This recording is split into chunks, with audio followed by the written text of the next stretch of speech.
ప్రాజెక్టులు కేసీఆర్ హయాంలో 10 ఏళ్లు నిర్లక్ష్యానికి గురయ్యాయని సీఎం రేవంత్ రెడ్డి అన్నారు. భద్రాద్రి కొత్తగూడెం జిల్లాలో పర్యటించిన CM Revanth doctor Manmohan Singh earth sciences యూనివర్సిటీని ప్రారంభించారు.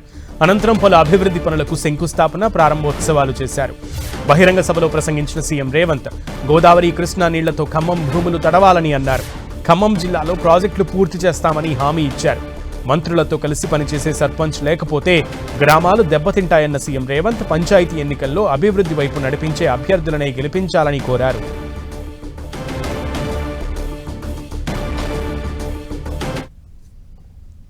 పక్కన కృష్ణానది జలాలు, రెండో పక్కన గోదావరి జలాలతో ఖమ్మము బీళ్లు తడవాలి, ఖమ్మం జిల్లాలో పంటలు పండాలి, సిరులు కురవాలి అని, మీ ప్రాంత ప్రాజెక్టులను పూర్తి చేయాలి అని మన ప్రభుత్వం నిర్ణయం తీసుకున్నది. సీతారామ ప్రాజెక్టునే కాదు, ఈ ఖమ్మం జిల్లాలో ఉన్న సాగునీటి ప్రాజెక్టులు 10 సంవత్సరాలు నిర్లక్ష్యానికి గురైనాయి, అవినీతికి లోనైనాయి.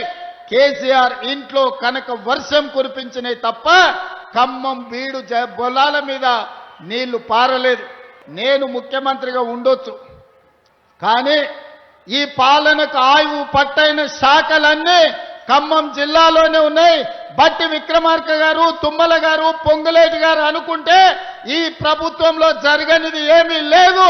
ఖమ్మకు జిల్లాకు ఏమి కావాలనో మీరు అడిగిందే తడువుగా మీ నిధులు, అనుమతులు మంజూరు చేసే బాధ్యత నాది. సర్పంచులు మంచోళ్ళు ఉండాలి.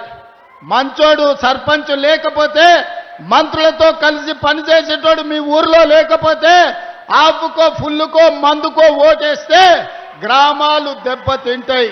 అందుకే ఇక్కడికొచ్చిన మిత్రులకు రాజకీయ కక్షలు మానండి, 10 సంవత్సరాలు అండగా నిలబడండి.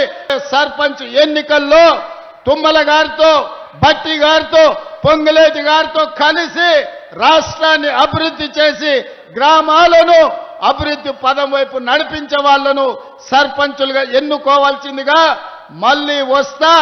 పూర్తి స్థాయిలో చర్చించుకుందాం.